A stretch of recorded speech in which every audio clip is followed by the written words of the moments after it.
तो चलिए वीडियो के इस पार्ट में हम लोग क्लास 10 के एनसीईआरटी मैथ का चैप्टर नंबर 9 त्रिकोणमिति के कुछ अनुप्रयोग, जिसको हम लोग हाइट एंड डिस्टेंस या दूरी और ऊंचाई के नाम से भी जानते हैं, के प्रमुख सवाल की कुछ इंपॉर्टेंट क्वेश्चन जो हमें हर एक एग्जाम में रिपीटेड पूछे जाते हैं, ऐसे ही कुछ महत्वपूर्ण सवालों का आज हम लोग हल करें। सबसे पहले क्वेश्चन को ना बनाते हुए हम लोग सबसे पहले बेसिक का बात कर लेते हैं कि हमें कौन कौन से बेसिक का ख्याल रखना पड़ेगा या हमारा इस चैप्टर के जितने भी सारे क्वेश्चन है वो आसानी से हम बना सके। तो इस चैप्टर के सारे क्वेश्चन को बनाने के लिए आपको दो तीन चीज़ें हैं जिसको आपको याद रखना पड़ेगा, और ये चीज़ हम लोगों ने पहले ही याद कर चुके हैं। और वो सारा चीज़ क्या है, मैंने यहाँ पर थोड़ा सा नोट डाउन करके रखा है। सबसे पहले तो ये कि त्रिकोणमिति में आप लोगों ने पढ़ा था त्रिकोणमितीय रेशियो यानी कि त्रिकोणमितीय अनुपात के बारे में, जिसमें कुछ त्रिकोणमितीय फलन होता था जो किसी त्रिभुज के यानी कि समकोण त्रिभुज के भुजाओं के अनुपात को दर्शाता था। जैसे कि मेरा साइन थीटा लंब बट्टे कर्ण को दर्शाता था, कोस थीटा आधार बट्टे कर्ण और टेन थीटा लंब बट्टे आधार को दर्शाता था। ये चीज़ को आपको याद रखना है। दूसरी बात आपको ये याद रखना है कि त्रिकोणमिति का जितने में आपको टेबल याद किया था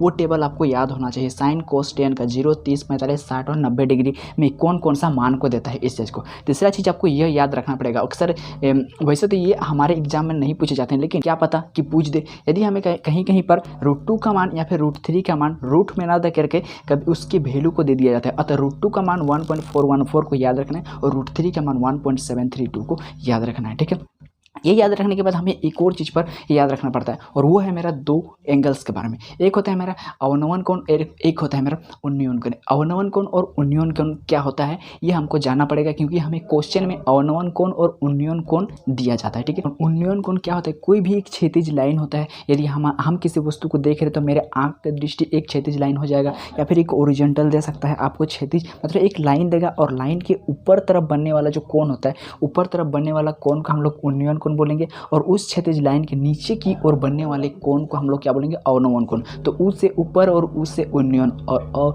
डी से डिप्रेशन और डी से डिप गहरा है कि नहीं। तो इसको याद रखना है एक चीज़ को, उस से उन्नयन ऊपर, उ से उन्नयन और उ से ऊपर के कोण। तो उन्नयन कोण बोलेगा तो ऊपर की कोण, और अवनवन कोण बोलेगा तो नीचे की ओर का कोण। कि यहाँ पर क्वेश्चन कितने टाइप से हमें पूछे जाते हैं।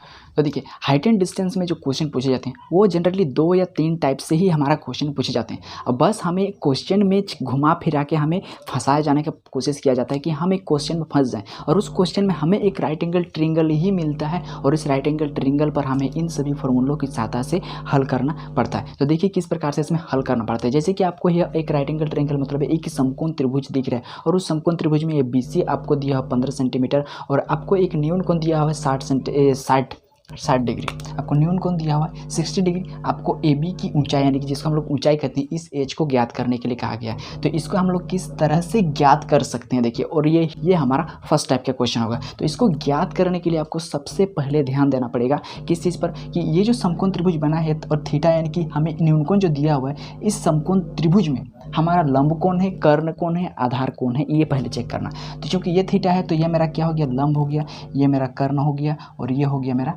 आधार हो गया। इतना पहचान करने के बाद अब हम क्या देखेंगे कि हमें कौन कौन सा साइड दिया हुआ है, और कौन सा साइड दिया हुआ है, और कौन सा साइड निकालना है। तो देखिए AB हमें निकालना है और BC हमें दिया गया है, मतलब AB और BC के बीच में संबंध यहाँ पर हमको निकालना है। AB और BC एक दिया हुआ है और एक नहीं दिया हुआ है, तो जिसको हम लोग क्या कहते हैं, AB को कहते हैं लंब और BC को कहते हैं आधार। तो आपको अब यही चीज़ देखना है कि ये जो मेरा लंब है और ये जो मेरा आधार, अब आपको ये देखना है कि ये जो मेरा लंब है और ये जो मेरा आधार है, इसके दोनों के अनुपात को कौन बताता है, कौन से त्रिकोणमितीय फलन लंब और आधार के अनुपात को बताता है। तो आपको देखना है लंब और आधार को बताने वाला जो त्रिकोणमितीय फलन है, और वह कहना है वह टेन थीटा है। अब यहाँ पर हम क्या लिखेंगे, यहाँ पर लिख देंगे टेन थीटा।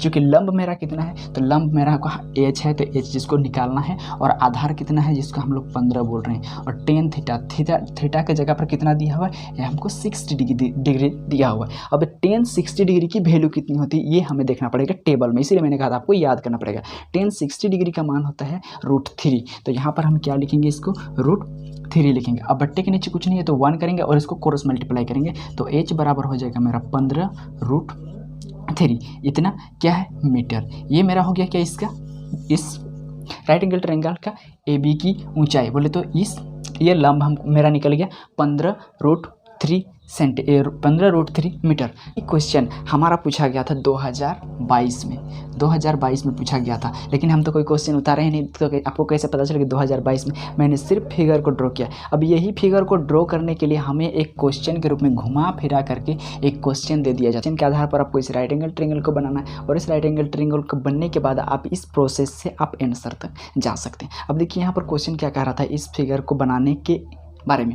बोल रहा था कि एक मीनार के शीर्ष का उन्नयन कोण उसके पाद से 15 मीटर की दूरी पर 60 डिग्री है, तो मीनार की ऊंचाई याद करना। क्या बोल रहे कि एक मीनार है, तो मैंने क्या मान दिया, ए बी को क्या मान दिया, एक मीनार मान दिया। मीनार के पाद बिंदु से कुछ दूरी पर एक बिंदु ले लिया सी, जो 15 मीटर की दूरी पर है, और यहाँ से क्या कोण बनता है, यहाँ से बनता है एक उन्नयन कोण, जो कहाँ, मीनार के शिखर तक जाता है। यही बोल रहे क्वेश्चन में, मीनार के शिखर तक जाता है। अब हमको इस मीनार की ऊंचाई को ज्ञात करना है। यही चीज़ हमको ज्ञात करने के लिए कहा रहा, ये क्वेश्चन है, ये भी क्वेश्चन है। इस क्वेश्चन को देख करके इस राइट एंगल ट्रायंगल का यानी कि समकोण त्रिभुज का निर्माण करना है, और इस समकोण त्रिभुज का निर्माण करने के बाद आप इस छोटे से प्रोसेस के द्वारा इसका आंसर आपने प्राप्त कर लिया। अब देखते हैं, चलिए